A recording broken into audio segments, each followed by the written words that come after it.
Welcome to the Careering Podcast, a collection of rants and reckons on all things career, hosted by author and creator of Careering 9, Melissa Davies, and her partner in crime, Kelsey Ingalls. If you're brave enough, take a seat, settle in and listen as we tackle difficult career and workplace issues. Sometimes we'll be wrong, sometimes we'll be right, but we will deliver it with confidence and a touch of colourful language, so it will at least be entertaining.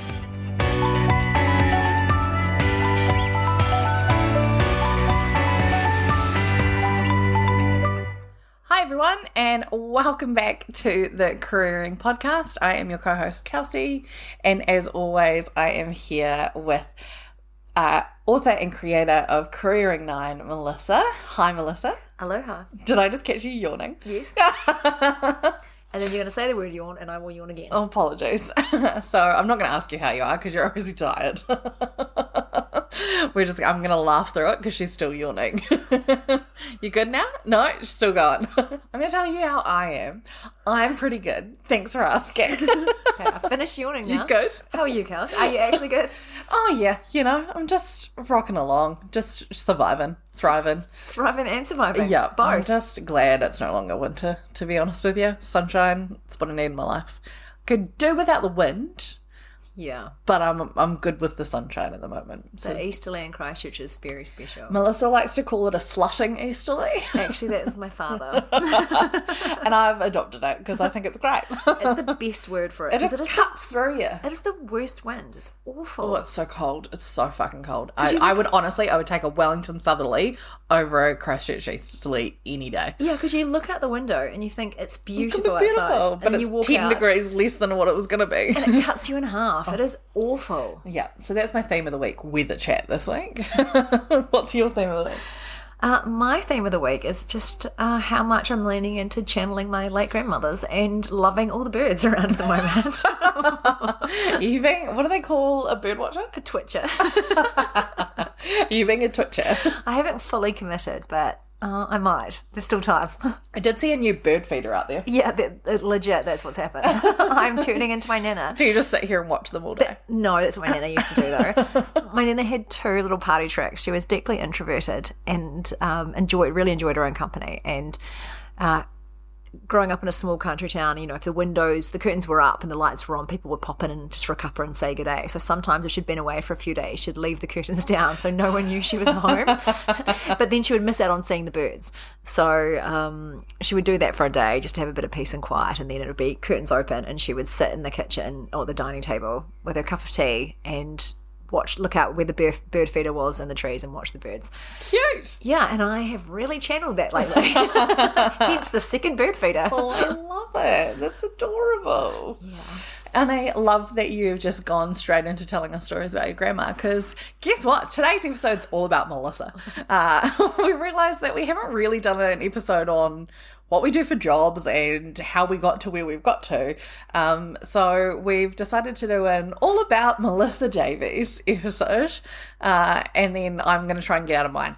No, that will not be happening. So I'm going to interview you today. So I'm going to throw you a big question that I know that you have really been working on how to answer. Also, sorry, if you hear a cat meowing in the background, it's the big ginger. He's back here comforting us today. Anyway, I'm going to throw you a big question. Okay. What is your job? What do you do? I hate it when people ask me that. I also just want to say I'm deeply uncomfortable with it all being about me. This is so not my MO. I like asking the questions and knowing about others, so this is really uncomfortable. Suck it up, princess. It's all about you. Okay. What is my job? I have several. I wear multiple hats, and I usually sum it up by saying my day job over the last decade has been as a management consultant. So I've been self-employed as a business consultant and business coach. And then in the last sort of 5 years, I've been doing governance, so sitting on a number of boards. And the other hat, the third hat, has been writing Careering and finishing that book, and now looking to get a publisher for that. And then the fourth hat has been as a founder of a tech startup. So, yeah. What about the other sales one?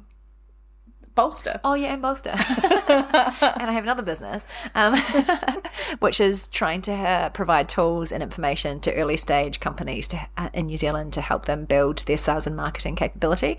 Because often, we're a country where our average business size is 2.5 staff.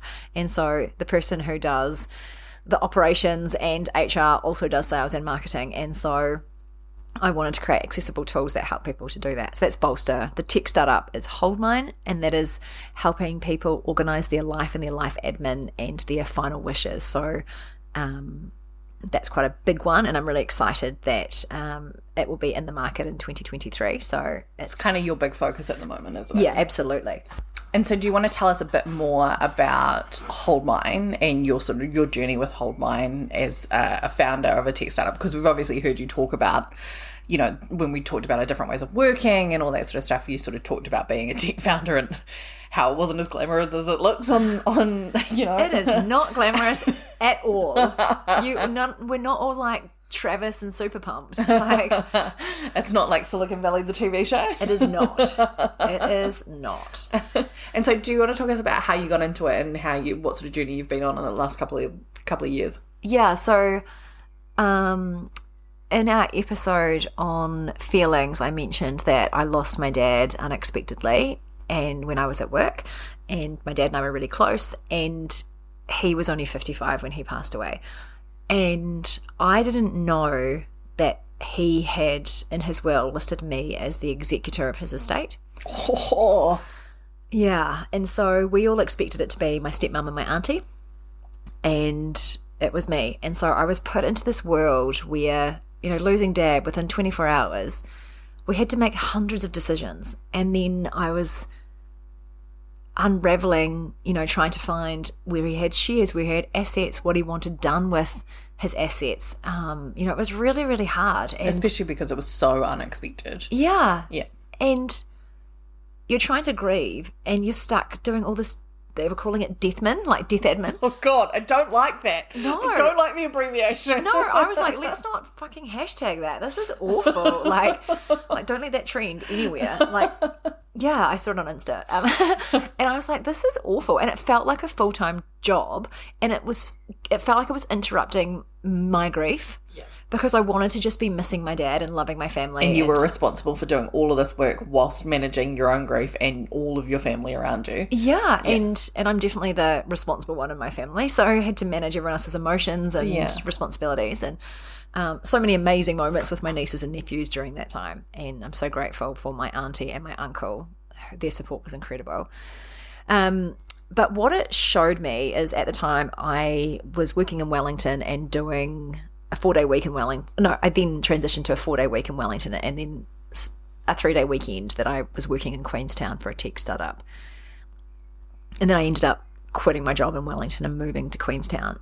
And that gave me a lot more flexibility. So at that time, I was still managing, trying to get our family home, deciding whether we sell our family home, what that looks like, getting it ready for sale, managing all of that. It was a lot to take on. And still sorting out the paperwork. Like the paperwork that comes after you lose a loved one is extensive. And so even just trying to pay the power bill, I remember you talking about like, I can't get into the fucking power account. And the Spark account. And I'm just sitting there going, it's just stuff you just don't even think about. And watching you go through it all and trying to like just even get into the emails and yeah. Yeah, it was overwhelming. And imagine how much harder it is now with two-factor authentication on every tech device and every tech account. Yeah. It was really tough. And I remember sitting there thinking, I'm someone who is really good in a crisis. I'm really good with complexity. I can usually simplify and manage complexity quite quickly. And I found it overwhelming, and all I kept thinking is there has to be a smarter way.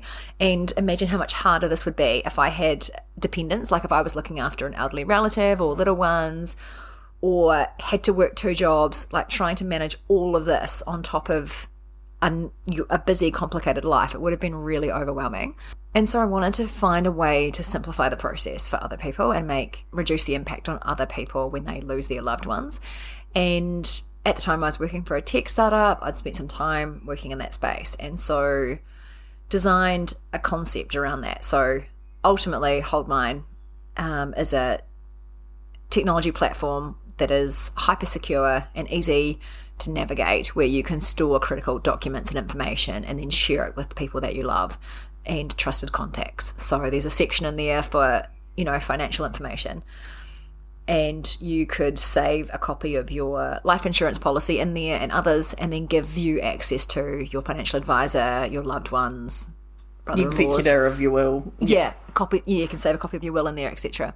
And this is really important because we didn't know if Dad had life insurance or not, and we didn't know who his broker was or who it was with. Trying to navigate all of that to pay for a funeral is super expensive. And then my stepmom luckily found a pen that had the insurance broker's details on it. And I was like, I don't want other families to go through this. Yeah.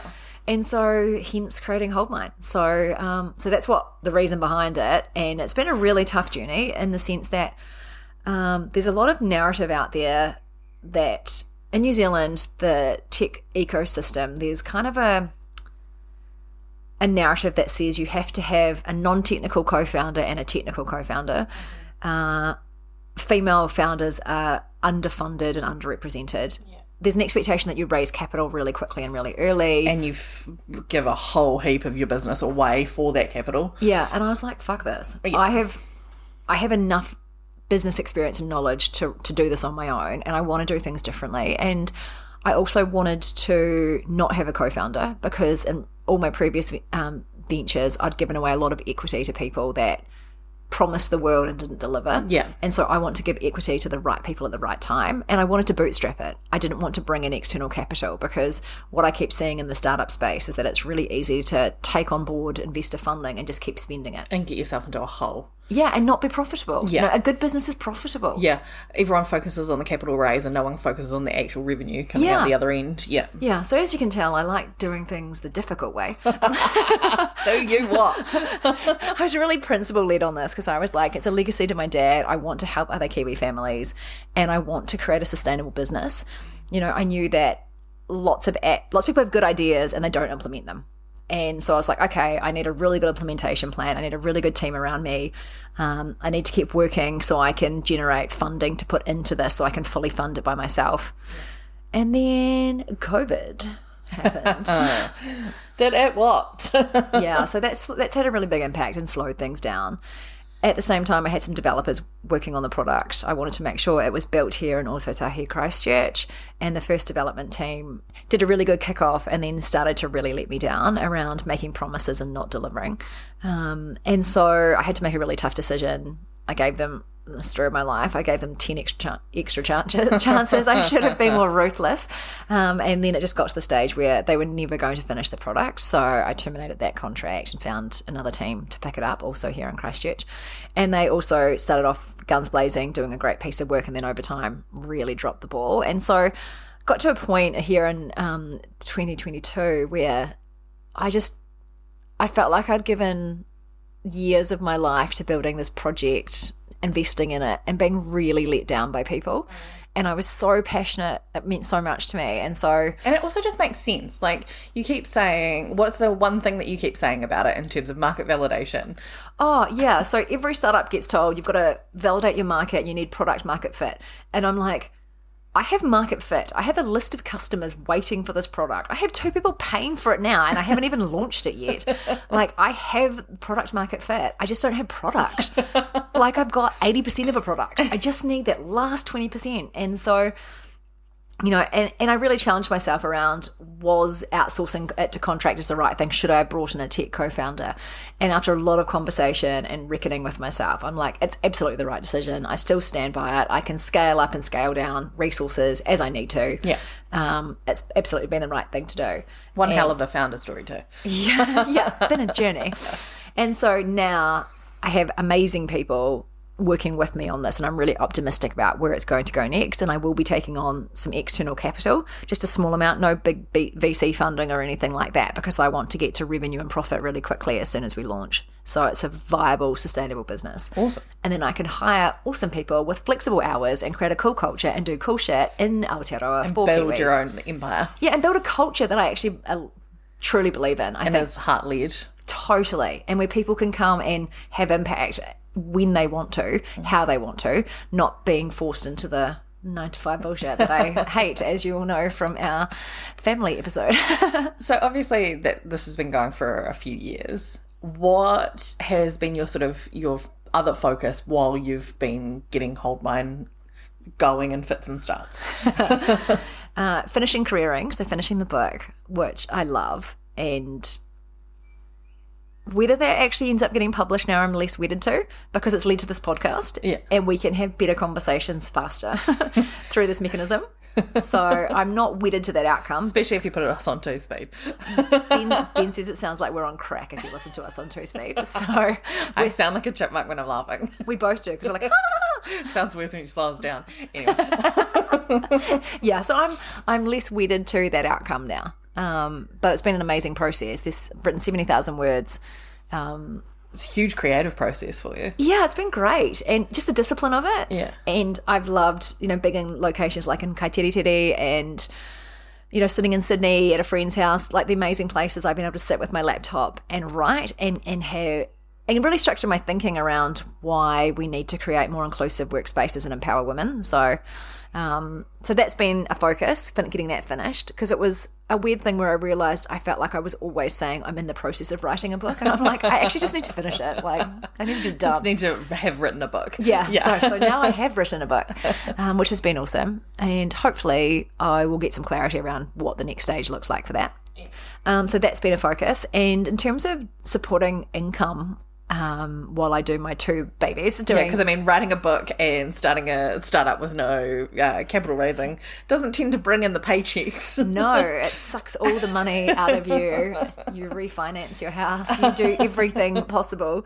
You take some big swings when you really believe in a product like that. So to keep the lights on and the mortgage paid, I've been doing management consulting for a number of years, mainly around business direction, strategic marketing, and commercialization. So sales, go-to-market, that kind of stuff. And that's been on a project basis. So as and when those projects come in, and then doing governance work. So sitting on a number of boards, which you can probably tell by now, I actually really love business. Really? Couldn't tell. Yeah, I genuinely enjoy it. And I find it really frustrating that we have a perception that business is bad and social enterprises or not-for-profits are good. Yeah. And I think you can have businesses that have a really positive impact. Yeah. And can be profitable and good for their people and the environment and all the pieces. Exactly. Like that it's not impact and profit are not mutually exclusive. Yeah. You can do both. And I think Patagonia is a great example of that. Oh, yeah. Amazing. Yeah. That's a really good audiobook, by the way. So I've been doing governance, so sitting on a number of boards, which has meant I've been able to see across a business, and I've been on several boards and had to make some hard decisions to step off a couple. But I've really enjoyed that process, getting to look under the hood. Yeah. And the psychology of board dynamics, the people that are responsible. All the different people around the table. Yeah, I really enjoy all of that. So that's kept the lights on. And over the past few years, while you've been doing that, the management consulting and the boards, etc., has there been like a standout project or a standout business that you've worked with? Yeah, one of the boards I'm on, I love. It's my favourite board. Actually, both the boards I'm on actively, currently, still, I love. And the reasons are probably quite similar. It's people that think differently to me. They have different skill sets, different industry experiences, and they show up open-minded, wanting to do the right thing for the organisation. Yeah. It's not about them. It's not about their ego. And so, yeah, I always leave those board meetings feeling really energized. Yeah. Whereas some of the others, it sucks the life out of you. Yeah. And those are the ones you're not on anymore. Yeah. A couple of those were really emotionally challenging as well. So these ones I love. Awesome. Yeah. But obviously, you don't end up as a management consultant and doing your own thing out of nowhere. So some people do. Some people do. Hey, look, it takes a lot of guts to take that leap and take that jump. It actually amazes me how rarely it happens that people ask for my qualifications or experience. I think that all the time. Like, and you're just like, I'm a management consultant. They're like, "Kay." Yeah, and then I get hired to do these contracts, and I'm going, you haven't even asked for any evidence. Like, I do have a website and all that kind of stuff. I have social proof. Yeah. But I've never really been asked to justify why I think I know what I'm doing. I find that fascinating. Do you think it's a New Zealand thing? Where you've been recommended or someone else has given me your number, so I trust them, so you must know what you're doing? I've also had people just call me that have found my website because they were Googling a coach or a consultant and they've never met me. And one of them was a massive consulting project with a big bank in New Zealand. And they had read my website, they'd read my LinkedIn. And they were just like, you. Yeah. Great. I know. I was like, this is awesome. Yeah. Well, what I was going to ask was how did we get here? I guess. When did you leave school and what was the pathway there? Yeah. Because I know it's non-traditional, so I just want to throw it at you. Yeah. Go back to the olden days when I was at high school. I went to an all-girls boarding school, and that meant you had a narrower selection of subjects that you could study. And this won't surprise you, Kels, I loved economics. I originally thought I was going to be an accountant. Now, that just horrifies me. Oh my these God, days. you as an accountant. It'd be awful. Lol. It'd be awful. Accounting is people that are great at crossing T's, dotting I's, making sure things align with, the standards. Good You're just compliance. like, details, absolutely not. Get the fuck out of my life. I'm like, I would have hated life. I have great respect for people that do it well. It's just not me. Anyway, so I went to a girls' school, and that limited some options. So I ended up for the last year, so 7th form, which I think is year 13 now, if I do the math right. Yeah, it is. Yeah. Ended up leaving there and going back to my local high school, which was a fucking disaster. Like, that was the worst thing I did, because suddenly I had freedom. I wasn't in a boarding house. There were no matrons. Boys everywhere. I had a car. And you could write your own permission slips. So your leave of absence permission slips. My attendance was 42%. My chemistry teacher hated me. He kicked me out of class even on days I wasn't there. And so all the subjects that I'd loved, like the economics, science, etc., I wasn't able to be part of anymore. And so, I'd already had a real lens for engineering, economics, that kind of stuff. And those options weren't available at the school I went to. And in that last year, they weren't really options for me either, because fun.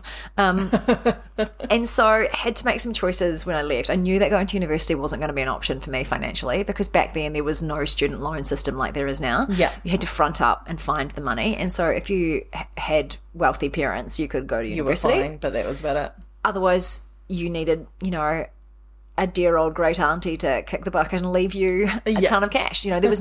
There was no real way to go to university unless you had a scholarship or wealth in the family. So I knew that university wasn't for me. And so my plan was to join the New Zealand Air Force and as an engineer, and then articulate through into their pilot program and study while I worked for the Air Force, knowing that they would fund the studying. And so ended up, to join the Air Force, you had to sit the entrance exams. So I ended up doing that, passing all of them except mechanical knowledge, because the school I went to had nothing like that. Yeah. We didn't even have woodwork. Yeah, because it was an all-girls school. We had clothing. Yeah. I failed that. Food tech. Don't think we even had food tech. Oh, wow. Yeah, I failed clothing. Like, I was that bad at it. I can't imagine you on a sewing machine work well together. No. I got my mum to do my project, but she's really good at it. Yeah, and so had to then go and build up some mechanical knowledge. And so they recommend a course at Polytech, which is a mechanical engineering trade, like a pre-apprenticeship course, where for 6 months you learn fitting, turning, machining, tool making, and welding. Yeah. So I did that and learnt a lot about the different gender biases, gender differences, as there were 47 male students and 3 females. And really, found some of the learning quite challenging. Loved the technical drawing, some of that kind of stuff. Yeah. Cool experience, cool people, good classmates. UTA is a great institution for learning engineering.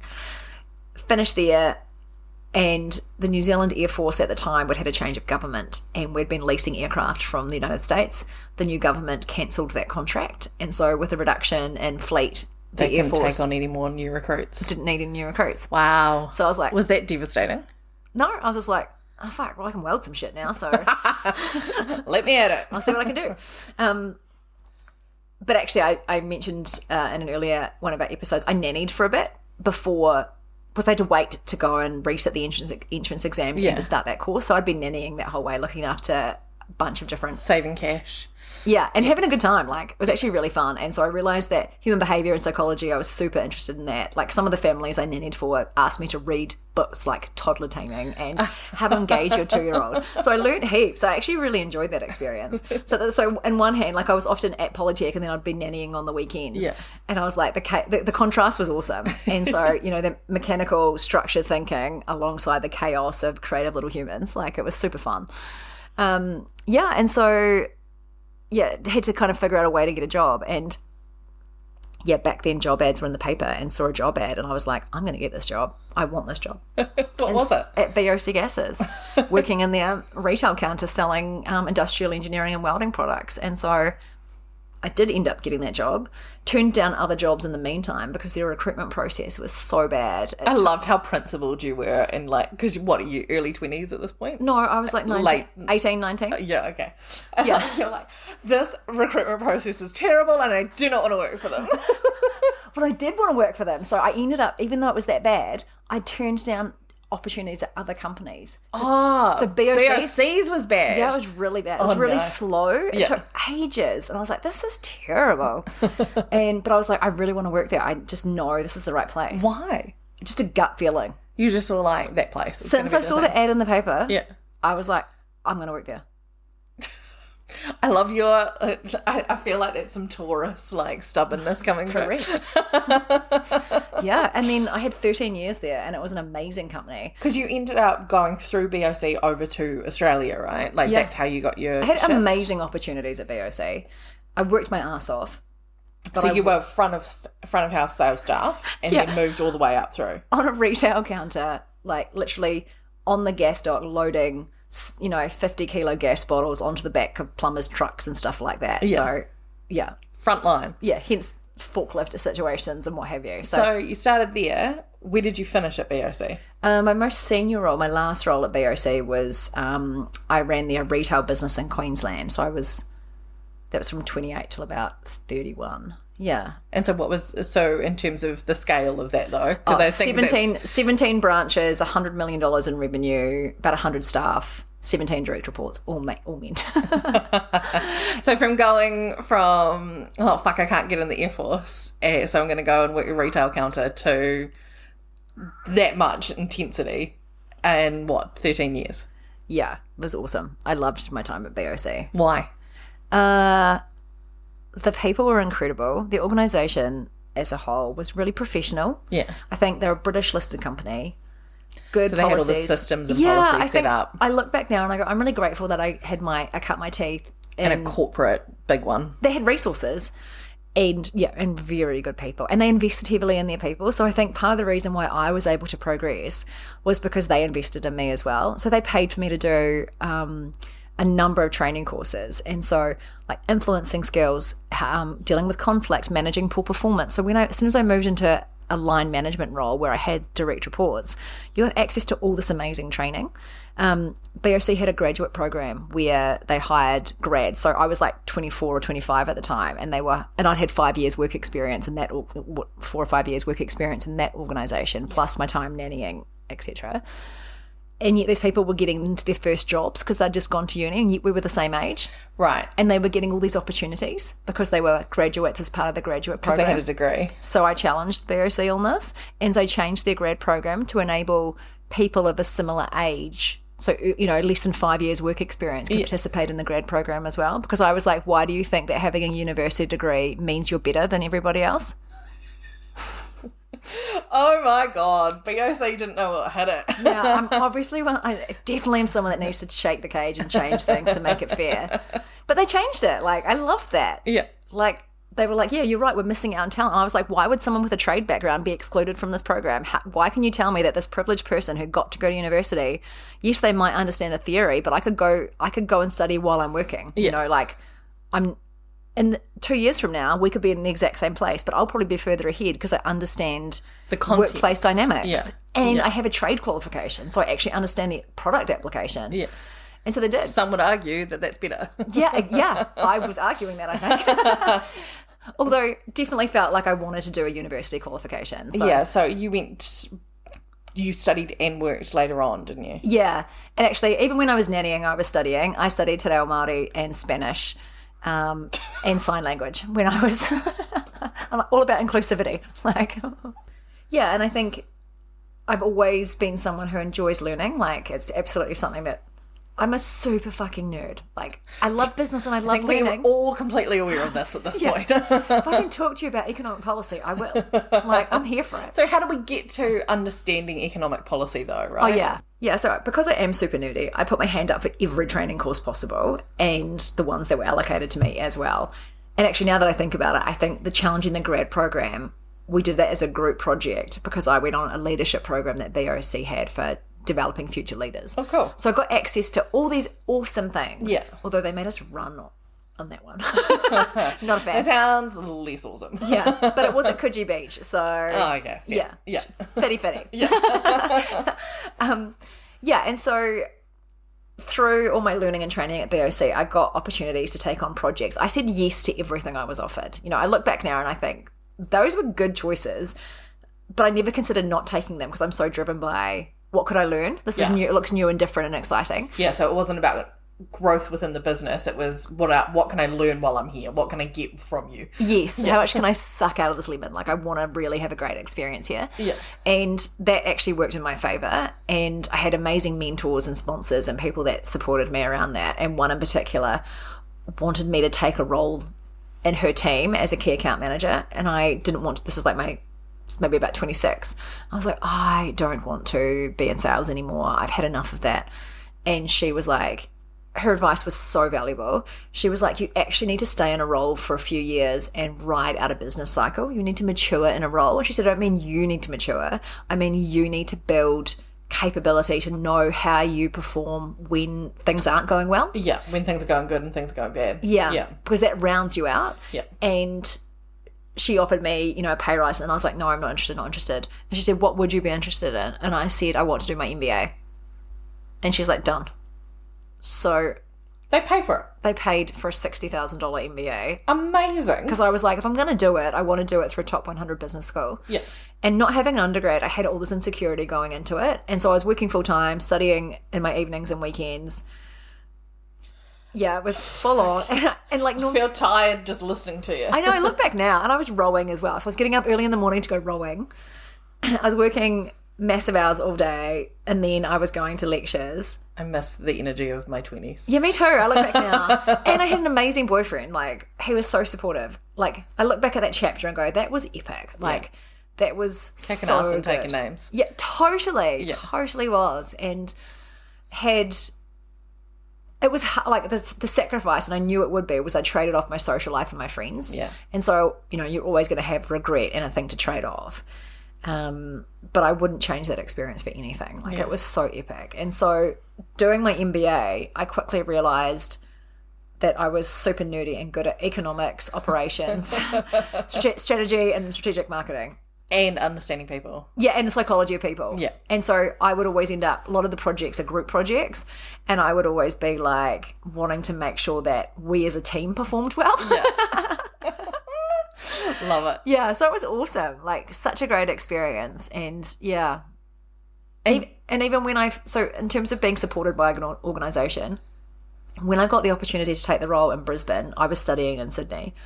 I said to the manager up there, I love this opportunity and I want to take it, but I need to finish my MBA. I've got 6 months to go and I want to finish it through this university. I don't want to change. They paid for me to commute between Sydney and Brisbane to finish my MBA. What does that even look like? Did you just fly down for a couple of days a week? It was fucking exhausting, now that I think about it. I was literally, my lectures were on a Monday night from 6 p.m. to 10 p.m. So I would work from Sydney on a Monday. So I actually stayed living in Sydney during that time. Yeah.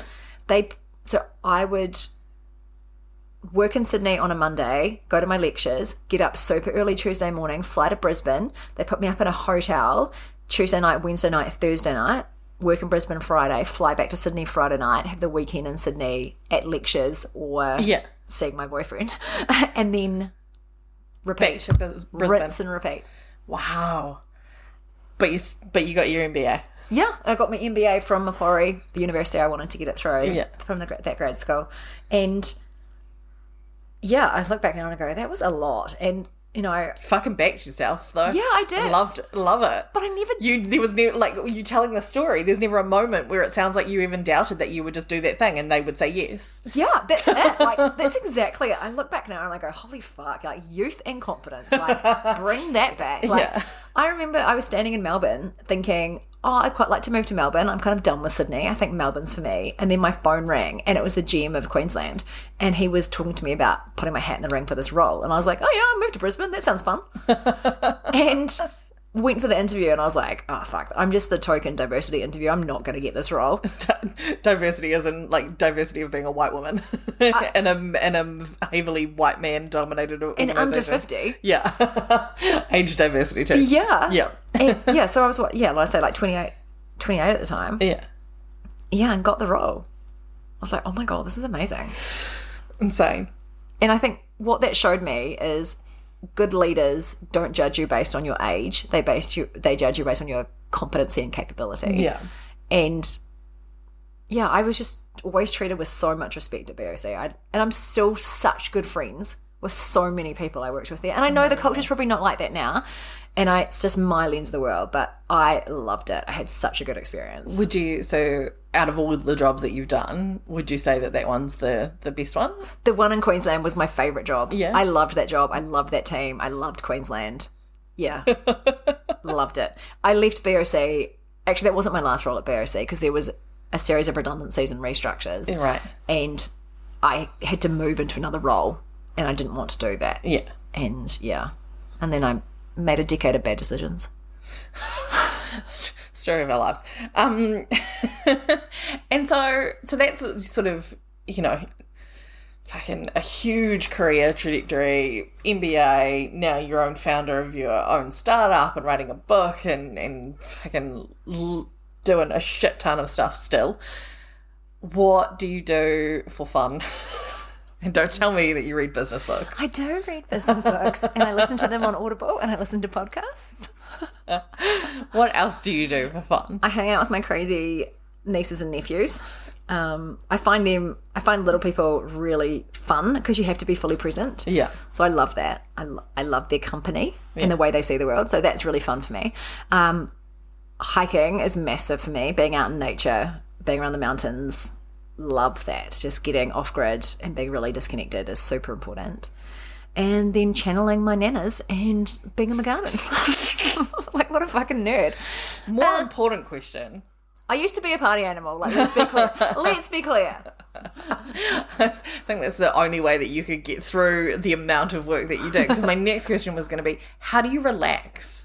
Not easily. I'm definitely an active relaxer. So exercise. So hiking is your relax point. Even just a walk around the block can calm me down. So I've always done a lot of meditation and yoga. So sport has been a big part of my life. And I find sports I've done when I learned to ski, like I found that relaxing because you're focusing on breath. You're fully present in your body. I definitely, I do a lot of spiritual practices. I think that's really important. Otherwise, I'm fully in cognitive brain mode and gear all the time. So I have to be in my body being active or being more connected to spirit and being, So for me, like, someone said to me, what is spirituality to you? For me, it's being in a forest. Like, right. Trees are my happy place. Nature is your happy place. It is. Okay. Well, we are also, because this is all about getting to know you, we're going to do the Colbert questionnaire. So Stephen Colbert does this questionnaire when he wants to get to know a celebrity really quickly. And so it's 15 questions that are about getting to know the deepest you. So I figured it would be a great opportunity for us to do this for you today. So we're gonna rock through it real quick. Well, as quick as we can, without going off on a tangent. Right. So question number 1: what is the best sandwich?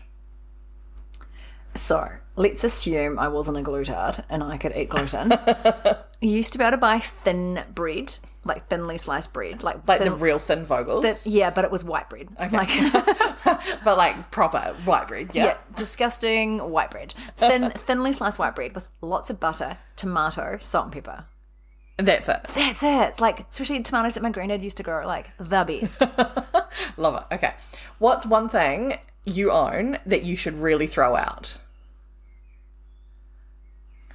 There's probably several. I have clothes that I wore in my 20s. I'm like, the fuck? I'm never going to wear those. Like, A, fashion's changed. B, my body has changed. And C, it's fucking cold in Christchurch compared to Sydney. Okay, yep, fair enough. Is the brown suede jacket in there? No, fuck no, that's long gone. Long gone. Okay. What is the scariest animal?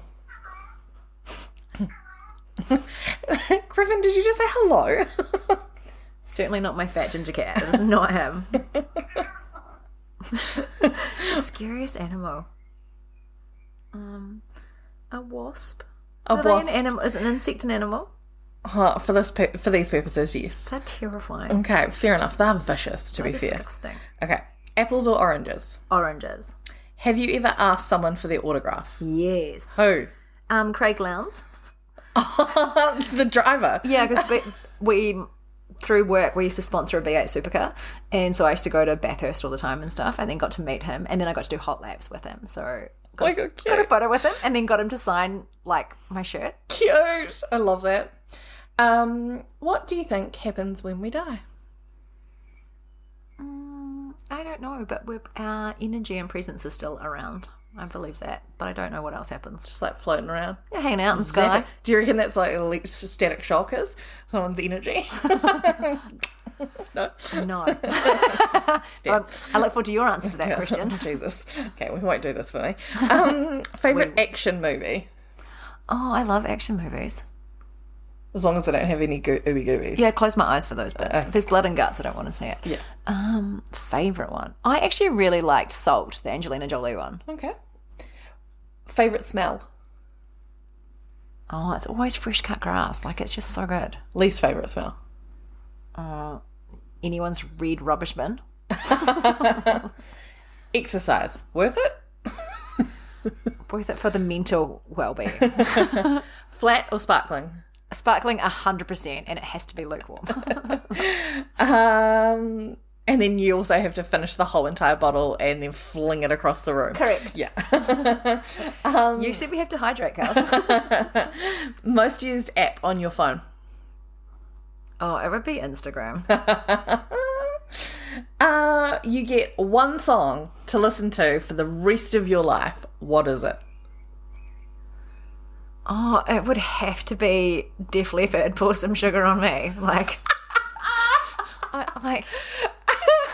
there's all these other songs that I love that are meaningful, but I'm like, when that song comes on, I'm like, fuck yeah, let's just jam. I love it. I love it. What number am I thinking of? 7. No. Describe the rest of your life in 5 words. It will be fucking epic. I fucking love it. Right, Melissa Davis, you are known, according to Stephen Colbert.